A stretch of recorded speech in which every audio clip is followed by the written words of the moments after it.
మొదటి అధ్యాయము 18 నుంచి 21 వచనం వరకు మన మధ్యలో ఉన్న ఆరాధ్య వచ్చి మన దేవుని యొక్క వాక్యాన్ని చదివి వినిపిస్తుంది. మత్తయి సువార్త మొదటి అధ్యాయము 18 నుంచి 21 వచనాల వరకు మనము చదువుకుందాం.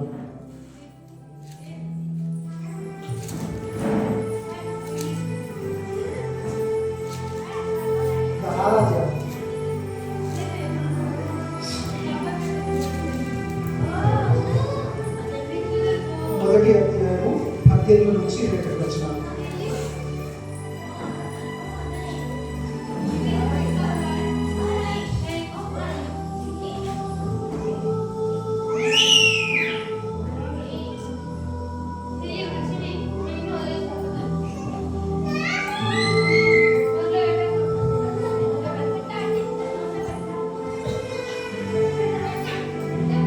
యేసుక్రీస్తు జనన విధానం ఎట్లనగా ఆయన తల్లి యొక్క మరియా యోసేపునకు ప్రదానము చేయబడిన తరువాత వారైనను కాలములకు ఆమె పరిశుద్ధాత్మ వలన గర్భవతి ఉండెను.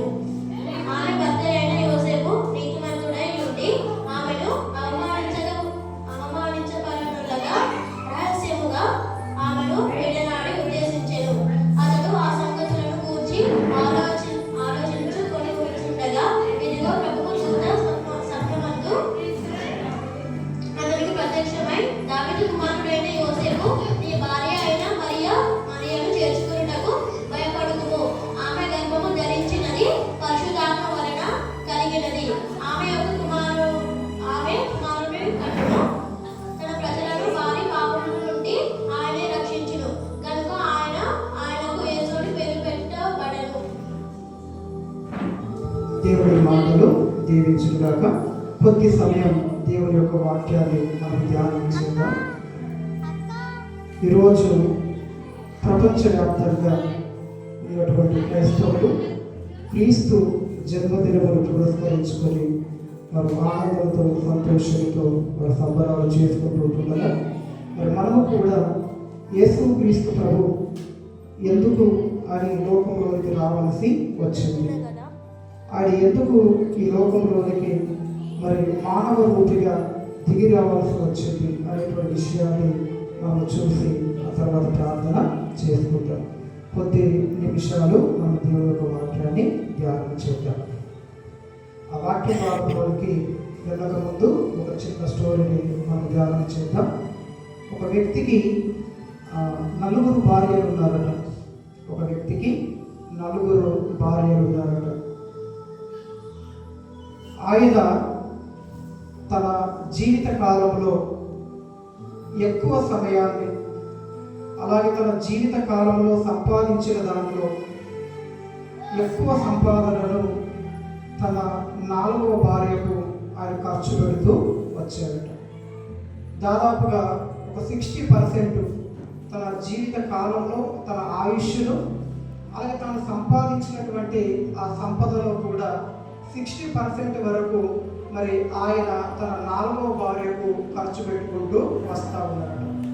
ఆ తర్వాత మరి మిగిలిన ఒక 20% తన ఆయుష్కాలం కావచ్చు, అలాగే తన సంపాదన కావచ్చు, 3వ భార్యకు ఒక 20% ఆయన ఖర్చు పెడుతూ వస్తూ ఉన్నారట. తర్వాత 2వ భార్యకు ఒక 15% మాత్రమే ఆయన ఖర్చు పెట్టుకుంటూ వస్తూ ఉన్నారు. తర్వాత తాను చేసుకున్నటువంటి మొట్టమొదటి భార్య ఎవరైతే ఉన్నారో ఆమెకు తన సమయంలో, అలాగే తన సంపాదనలో ఎంతవరకు ఆయన ఖర్చు చేస్తూ ఉన్నాడు అంటే కేవలం 5% మాత్రమే తన మొదటి భార్యకు ఆయన ఖర్చు చేస్తూ ఉన్నాడు. ఇలా కొంత సమయము గడిచిపోయింది. ఒకానొక రోజున ఆ వ్యక్తి అనారోగ్యం పాలై మంచాన పడ్డాడు. ఆయన ఇక చావుకు దగ్గరకు వస్తూ ఉన్నాడు. మరి అటువంటి సమయాలలో హాస్పిటల్ బెడ్ మీద పడుకున్నటువంటి ఆయన తన 4వ భార్యను పిలిపించుకొని ఆయన ఈ విధంగా మాట్లాడుతున్నాడట. నా జీవిత కాలంలో ఎక్కువ సమయం నేను నీకే ఖర్చు పెట్టాను. నా జీవిత కాలంలో నేను సంపాదించిన దాంట్లో ఎక్కువ శాతం నేను నీకే ఖర్చు చేశాను. ఒకవేళ నా అదృష్టం బాగోలేక ఒకవేళ ఇస్తే నువ్వు నాతో పాటుగా వస్తావా అని చెప్పేసి ఆయన 4వ భార్యను అడిగాడు. ఆమె వెంటనే నేను నీతో పాటుగా రాను అని చెప్పేసి ఆమె చెప్పేసింది. తర్వాత 3వ భార్యను ఆయన పిలిపించుకొని, మరి ఒకవేళ నేను చనిపోతే మరి నా జీవిత కాలంలో ఒక 20% వరకు నేను నీకు వెచ్చించాను కదా, ఒకవేళ నా పరిస్థితి బాగోలేక ఒకవేళ నేను చనిపోతే నీవు నాతో పాటుగా వస్తావా అని చెప్పేసి అడిగినప్పుడు ఆ 3వ భార్య ఏమన్నదట అంటే, నీవు చనిపోగానే నేను వేరే వారి చేతుల్లోకి నేను వెళ్ళిపోతాను, నేను నీతో పాటుగా రాను అని చెప్పేసి 3వ భార్య చెప్పిందట. తర్వాత 2వ భార్యను పిలిపించి, మరి నీ సంగతి ఏంటి అమ్మాయి, ఒకవేళ నేను చనిపోతే నాతో వస్తావా అని చెప్పేసి మరి ఆ 2వ భార్యను మరి అడిగినప్పుడు ఆమె ఏమన్నదట అంటే, వస్తాను, నీతో పాటు ఎందుకు రాను, నేను నీతో పాటు వస్తాను, కానీ ఎక్కడ దాకా వస్తానంటే నిన్ను సమాధి చేసి ఆ సమాధి చోట వరకు వస్తాను, ఆ తర్వాత నేను వెనక్కి వచ్చేస్తాను అని చెప్పేసి మరి ఆమె సమాధానము చెప్పిందట. ఇక చివరిగా మొదటి భార్యను పిలిపించి నా జీవిత కాలంలో నిన్ను ఎక్కువగా నిర్లక్ష్యం చేశాను, అసలు నా సమయాన్ని కానీ నా సంపాదన కానీ అసలు నీకు ఏమాత్రం కూడా ఇవ్వకుండా చాలా తక్కువ నిన్ను పట్టించుకున్నాను, చాలా తక్కువ నీతో సమయాన్ని గడిపాను, చాలా తక్కువగా నా సంపాదన నీకు ఖర్చు చేశాను, మరి నీ సంగతి ఏంటి, మరి ఒకవేళ నేను చనిపోతే నువ్వు నాతో పాటు వస్తావా అని చెప్పేసి మరి ఆ మొదటి భార్యను అడిగినప్పుడు ఆ అన్నదట, చావైనా బ్రతకైనా నీతోనే, నా జీవిత కాలంలో నువ్వు ఎంతో నన్ను నిర్లక్ష్యం చేసావు, నన్ను పట్టించుకోలేదు, నీ సంపాదనలో నన్ను ఎక్కువ ఖర్చు చేయలేదు, అలాగే నీ ఆవిష్కారంలో కూడా ఎక్కువ సమయం నాతోటి గడపలేదు, కానీ మొదటి రోజునే పెళ్లి రోజునే చావైన బతుకైనా నీతోనే అన్నట్లుగా మీరు ప్రమాణం చేశారు కాబట్టి నీతోనే చావు, నీతోనే బ్రతుకు అని చెప్పేసి ఆ మొదటి భార్య మరి సమాధానము ఆమె చెప్పిందట. ఇప్పుడు ఈ మనిషికి ఉన్నటువంటి ఈ 4వ భార్య ఏంటి అని మనం ఆలోచన చేసినప్పుడు మన శరీరమే 4వ భార్య. మన జీవిత కాలంలో ఎక్కువ సమయాన్ని దేనికోసం మనం ఖర్చు చేస్తామంటే ఈ శరీరం కోసమే మనం ఎక్కువగా ఖర్చు చేస్తూ ఉంటాం. అలాగే ఎక్కువ సంపాదన దేనికోసం మనం ఖర్చు చేస్తామంటే ఈ శరీరం కోసమే, మన సమయాన్ని, మన ధనాన్ని, మన బలాన్ని దానికోసం మనం ఎక్కువగా ఖర్చు చేస్తాం.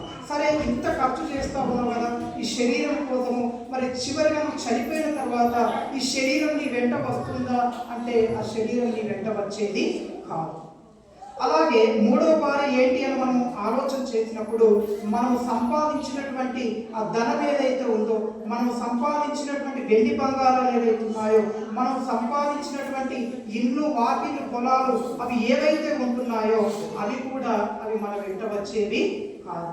ఆ యొక్క 3వ భార్య ఏమన్నదంటే, నువ్వు చనిపోగానే నేను ఇంకో వారి చేతిలోనికి నేను వెళ్ళిపోతాను అన్నట్లుగా ఈ జీవిత కాలంలో నువ్వు ఎక్కువ సమయాన్ని వెచ్చించి, నీ బలాన్ని వెచ్చించి, నీ సామర్థ్యాన్ని వెచ్చించి, నీ ఆవిష్కారం అంతా వెచ్చించి నువ్వు సంపాదించినటువంటి సంపదలు, ఆస్తుపాస్తులు అన్నీ కూడా చివరికి నీ వెంట వస్తాయంటే అవేవి కూడా నీ వెంట వచ్చేవి కాదు. నువ్వు చనిపోగానే అవి మరొకరి చేతిలోనికి అవి వెళ్ళిపోతూ ఉంటాయి.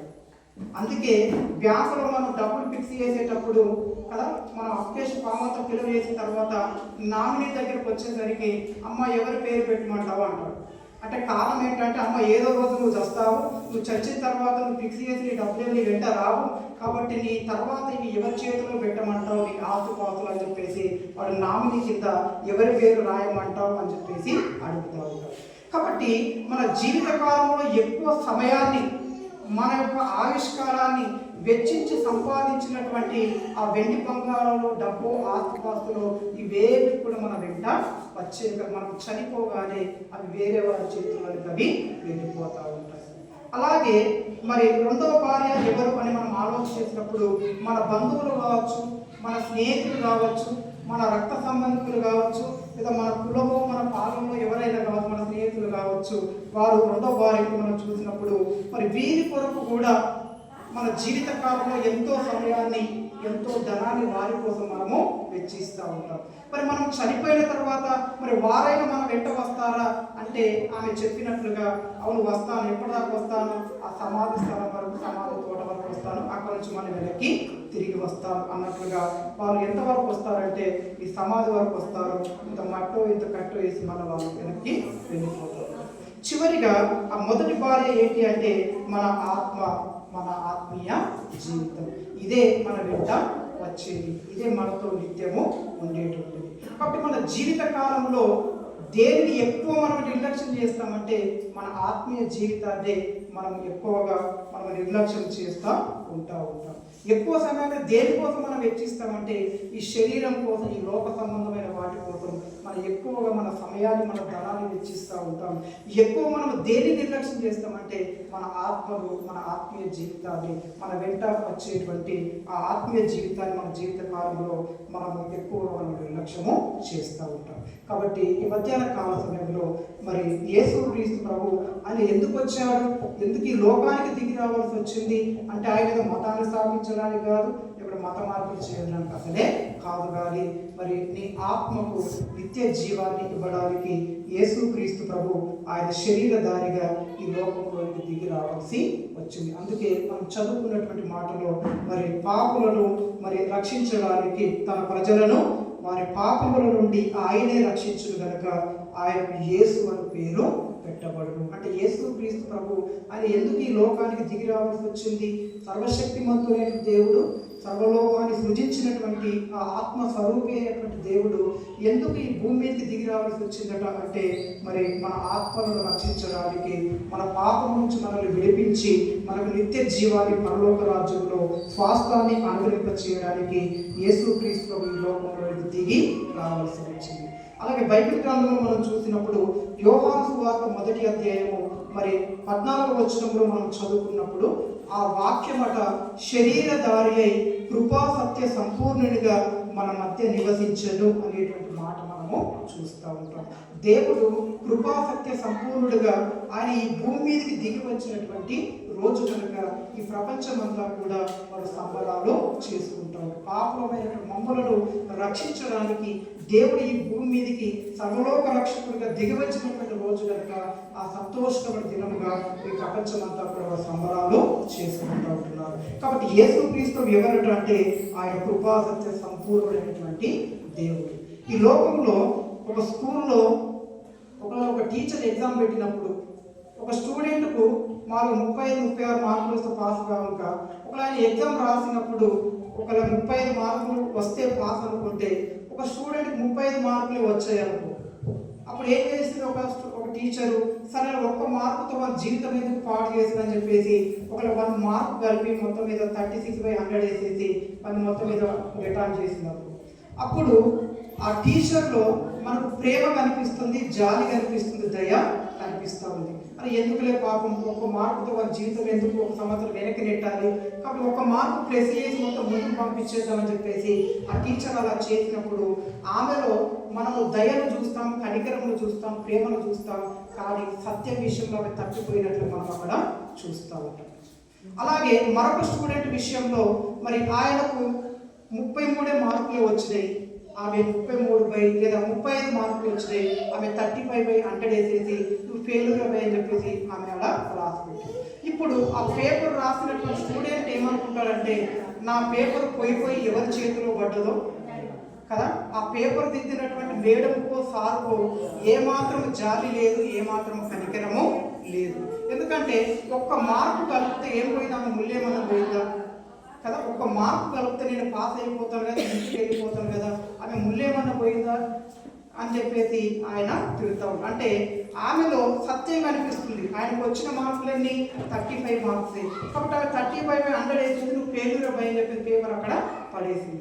కానీ ఆమెలో అదే సమయంలో ఇంత కూడా ప్రేమ లేదు, ఆ మేడం ఎవరు కానీ కొంచెం కూడా ఆమెలో జాలి లేదు, కొంచెం కూడా ఆమెలో కనికరం లేదని చెప్పేసి ఆ పేపర్ రాసినటువంటి స్టూడెంట్ తన జీవితకాలంతో కూడా బాధపడుతూనే ఉంటారు. కాబట్టి మనుషుల్లో మనం చూసినప్పుడు ఒకవేళ మనుషులు ప్రేమ చూపెడితే వారు సత్యం విషయంలో తప్పిపోతూ ఉంటారు. ఒకవేళ సత్యాన్ని వాళ్ళు పాటిస్తూ ఉంటే దయా కనికరం చూపించే విషయంలో వాళ్ళు తప్పిపోతూ ఉంటారు. కాబట్టి ఈ కృపా సత్యములు ఎవరిలో మనం చూస్తామట అంటే ఒక దేవుల్లో మాత్రమే కృపను సత్యమును మనము చూడగలుగుతా ఉంటాం. మానవుల్లో ఈ కృపను సత్యమును మనము చూడలేము. ఒకరి కృప చూపెడితే సత్యం విషయంలో తప్పిపోతారు. ఒకవేళ సత్యాన్ని చూపెడితే కృప చూపించే విషయంలో, ప్రేమ చూపించే విషయంలో వాళ్ళు తప్పిపోతూ ఉంటారు. కాబట్టి కృపా సత్య సంపూర్ణుడుగా యేసుక్రీస్తు ప్రభు ఈ భూమికి దిగి వచ్చినారట. ఒక రాజ్యంలో ఒక రాజు ఉన్నారట. ఆ రాజుకు మరి ఒక ఆయన ప్రాణ స్నేహితుడు ఉన్నాడు. ఒకనొక రోజున రాజు యొక్క ప్రాణ స్నేహితుడు ఎవరితోనో గొడవ పెట్టుకొని ఆవేశంలో ఎవరో తల పగలగొట్టి మొత్తం మీద వాడిని చంపేశారు. ఇప్పుడు వాడిని అరెస్టు చేసి మొత్తం మీద జైల్లో పడేశారు. ఒకనొక రోజున మరి రాజు సన్నిధికి ఆయన తీసుకొని రాబడవలసినటువంటి ఒక రోజును వాళ్ళు నిర్ణయించారు.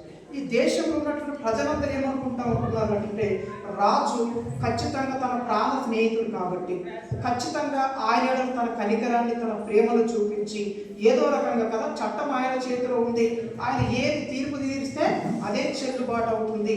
కాబట్టి రాజు ఖచ్చితంగా తన ప్రాణ స్నేహితుడు కాబట్టి ఏదో రకంగా మేనేజ్ చేసేసి తన ప్రాణ స్నేహితుడిని ఆ శిక్ష నుంచి ఆయన తప్పించుకుంటారులే అని చెప్పి కొద్దిమంది ప్రజలు మాట్లాడుతూ ఉన్నారు.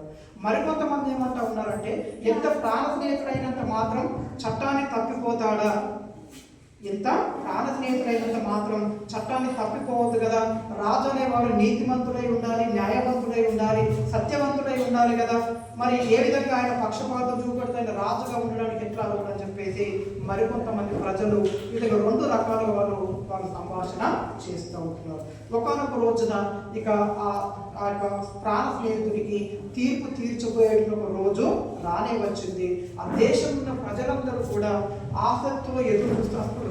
రాజు ఏం చేస్తాడు, రాజు ఏం చేస్తాడు, ఇప్పుడు తన ప్రాణ స్నేహితుడిని పక్షపాతం చూపించి తప్పిస్తాడా, లేకపోతే తన నీతిని, న్యాయాన్ని అనుసరించి తన ప్రాణ స్నేహితుడు చేసినటువంటి ఆ తప్పుకు శిక్ష విధించి తన నీతిని, న్యాయాన్ని కాపాడుకుంటాడా అనే విషయంలో ప్రజలందరూ కూడా ఎదురు చూస్తూ ఉంటున్నారు. ఇప్పుడు సభ తీర్చబడ్డప్పుడు రాజు తన సింహాసనం పైన కూర్చున్నాడట. తన ప్రాణ స్నేహితుడు ఆ బోనులో ఒక ఖైదీ, ఒక నిర్దోషిగా ఆయన నిలబడి ఉంటా ఉన్నాడు. ఇప్పుడు వాదోపవాదాలు జరిగాయి. ఇక ఆయన నేరము స్థాపించబడ్డది. ఇప్పుడు రాజు ఛాయిస్ వచ్చి ఇప్పుడు రాజు తన ప్రాణ స్నేహితుడి తీర్పు తీర్చాలి. ఇప్పుడు అన్ని విన్న తర్వాత రాజు అన్నాడు తన ప్రాణ స్నేహితుడి వైపు తిరిగేసి, నువ్వు ఆవేశంలో ఒక మనిషి ప్రాణం తీశావు కాబట్టి, నువ్వు నరహత్య చేశావు కాబట్టి నీ యొక్క పాపానికి శిక్ష మరణ శిక్ష అని చెప్పేసి మరి ఆ రాజు తన ప్రాణ స్నేహితుడి వైపు తిరిగి ఆ యొక్క శిక్ష విధించారు. వెంటనే తన ప్రాణ స్నేహితుడు ఆ బోన్లో కుప్పగూరి ఏడుస్తూ ఉన్నాడు. అయ్యో, నా స్నేహితుడు ఎంత మాత్రం కూడా నా మీద కనికరాన్ని చూపించలేదే, నా మీద కొంచెం కూడా ప్రేమ చూపించలేదే, నా మీద కొంచెం కూడా జాలి కలగలేదా, ఏదో ఆవేశంలో పొరపాటులో నేను తప్పు చేశాను, కొంచెం కనికరం చూపెడితే బాగుండు కదా, ఏమాత్రం కనికరించకుండా ఏమాత్రం కృప చూపించకుండా నన్ను మరణ శిక్షకు విధించాలి అని చెప్పేసి ఆ బోన్లో కుప్పగూలి ఏడుస్తూ ఉంటే మెల్లగా రాజు తన కిరీటాన్ని సింహాసనం పైన పెట్టేసి తన రాజవస్త్రాన్ని అక్కడ పెట్టేసి మామూలుగా ఆ బోన్ దగ్గరికి నడుచుకుంటూ వెళ్ళిపోయి రాజు తన ప్రాణశీలత అంటా ఉన్నాడు కదా, మరి నీవు ఈ బోన్లో నుంచి కిందికి నీవు నీ స్థానంలో నేను శిక్షణ అనుభవిస్తాను, నీ స్థానంలో నేను మరణిస్తాను అని చెప్పేసి మరి రాజు బోన్లో నేరస్తులెక్కాడు. తన ప్రాణ స్నేహితుడికి దించేశాడు. అప్పుడు మరి ఆ ప్రాణ స్నేహితుడు మరి రాజు మరి తన పట్ల ప్రేమను చూపించిన వాడిగా తన కనికరాన్ని ఆయన పొందుకున్నట్లుగా ఆ ప్రాణ స్నేహితుడు మనం అక్కడ చూస్తూ ఉంటాం.